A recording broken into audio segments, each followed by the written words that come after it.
Hi, my name is Claudia and I just graduated with a diploma and I'm currently waiting to go to uni. With COVID-19, I can't help but wonder, what if my career becomes meh? As an aspiring journalist, I thought that I would dig deeper into this topic. To do that, I'm going to go speak with some youth and professionals to find out more. Hello everybody, thank you for joining me on this Zoom call. So I know that most of you are graduating this year, and I was just wondering, how has COVID-19 impacted your view on jobs and careers? Less jobs being available, the economy being in a bad place. I think that's something like all of us grapple with on a more immediate level. Spending a few years to try and develop what you think you want in a career, but then at this point where so many industries are affected by what is happening right now, having to adapt to all the big changes, because what used to be maybe a booming industry or what used to be a place of interest now could be just collapsing overnight. When I'm applying for overseas uni, it's like the anxiety of can I even go to school this year, this September? That's why I'm considering a career switch, but then again, a lot of jobs are on hiring freeze. The lack of replies from employers. So I'm kind of left a bit floating in the sea. It's like I've applied, but they haven't gotten back to me. I personally know people who have just landed a new job opportunity right before COVID.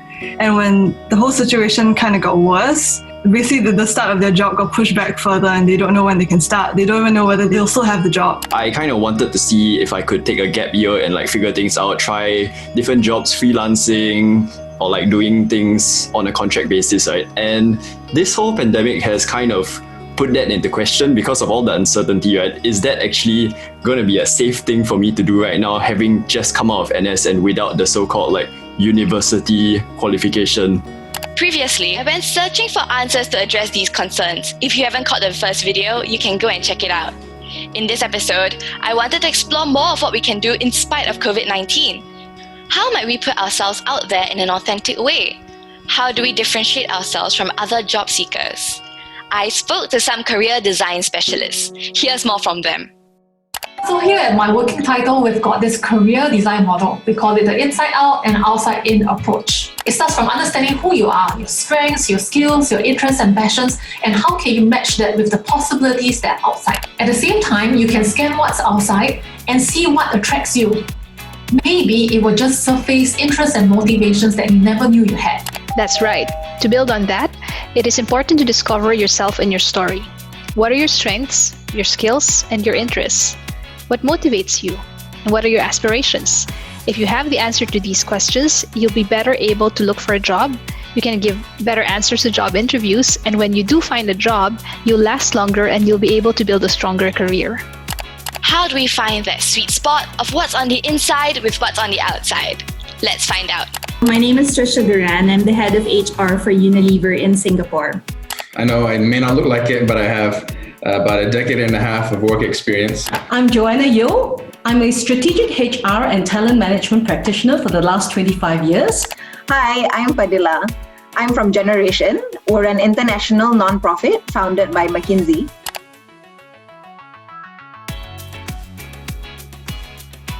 You want to put yourself out there and you want to recognize the value you can offer to someone, but at the same time, you don't want it to come across as a fraud. Once you understand what keeps you on purpose, then that will bring your authentic self to life.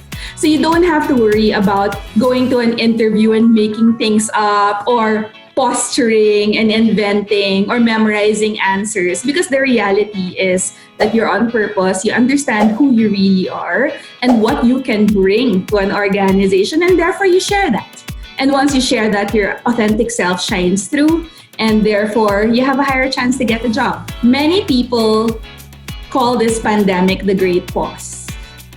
And given it's a great pause, isn't it an amazing opportunity to take time and reflect and to take stock of what it is that we really can offer the world and what it is that we can really offer the workplace. So there are many things online that are free, from Harvard readings to Oxford to your local, bookstore, talking about things like purpose. Read up on it or attend a little online workshop to help you understand more. Definitely just go with facts. So definitely don't exaggerate. Definitely don't give half truths. So stick to the facts. And it helps to just stick with what you've done, right? Stick with what you've done. And you can be honest, you can say, I've done this, but I would like to work on other sort of things. You can put that in as well, right? Aspirations are fine. So just one tip I would say is if you're going for interviews, never ever say this. If you've taken 1 or 2 modules in poly or in university, you've taken 1 or 2 modules, it doesn't mean you know that. It doesn't mean you're a practitioner at all. I don't know how many junior people have come in and said, I took this module and that's why. I'm like, no, you just took a module, right? So that's the flip side and something you must never ever do. So therefore you are demonstrating that, yes, I have project management experience.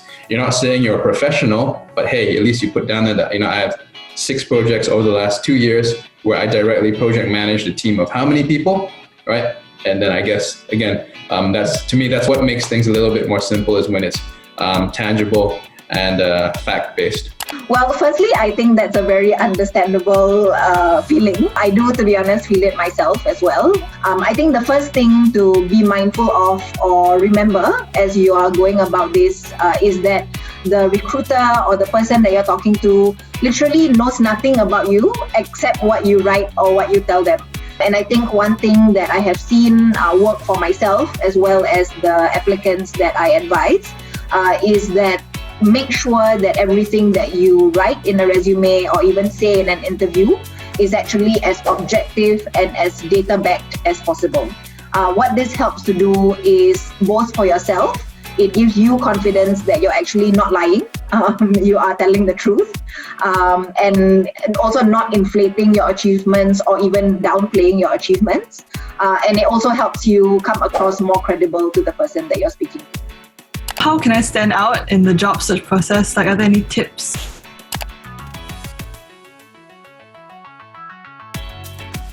It's important for you to develop your personal brand, and not just for show. It needs to be real and authentic, right? So take time to try new and interesting things and develop your personality.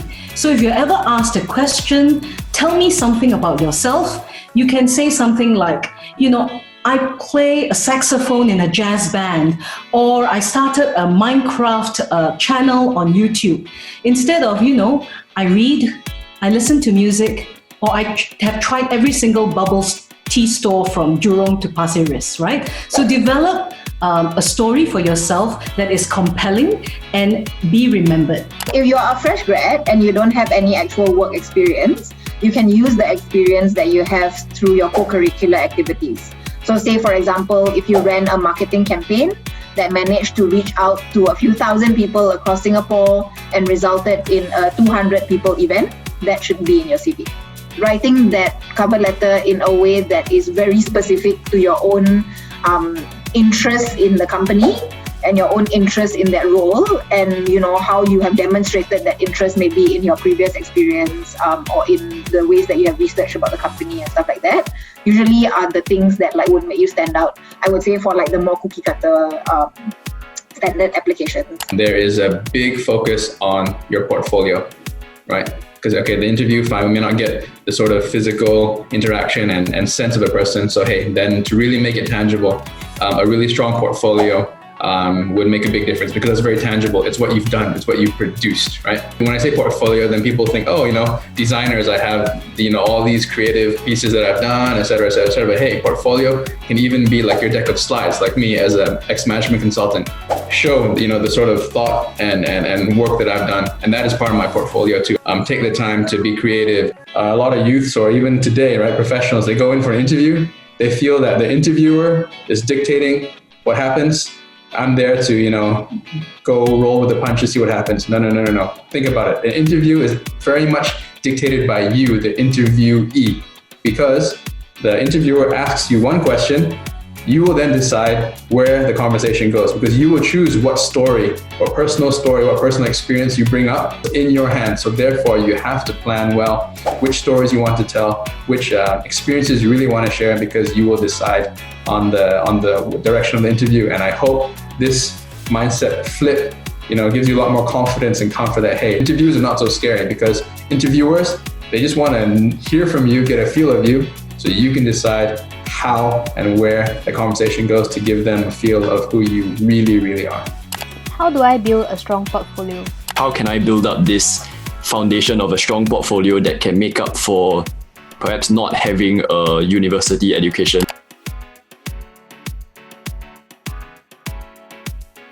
Ultimately, what I am assessing is not the course you took or the university you went to. I am assessing you as an individual. And if you can demonstrate that you have an ability to learn and you have the right attitude, then I can teach you the skill. A lot of people think that you need to study a certain course and you put so much energy on studying that course. How can companies say you can apply to any job regardless of your course? And then the second is, it took me so hard and long to qualify for this university. How can you say it's irrelevant what university? And we're not saying it's irrelevant. We're not saying the course you studied nor the university you went to is irrelevant. So there's a couple of people I interviewed and I decided to really hire immediately. One was a demonstration of true learning agility. And she's a Chinese lady that actually could not speak any English at all. And she learned English by teaching herself through YouTube. The second one was an employee. He had an idea to create a social selling site for Unilever products and through digital technology allow contactless, hands-free delivery to all our employees, particularly during the pandemic. It's also increasing revenue for the business. And so this social selling site was actually created by an intern who demonstrated such amazing ability to think differently. And if I hire you and you're passionate enough about what I hire you for, then you will learn it and you will really go out of your way to deliver. That's a lot clearer now. So basically, I need to figure out who I am, what I can do, and find the sweet spot with what's in demand right now. Amid this crisis, I will take the opportunity to try new things outside of my comfort zone, develop my story by finding my purpose, communicate my experiences objectively with data points.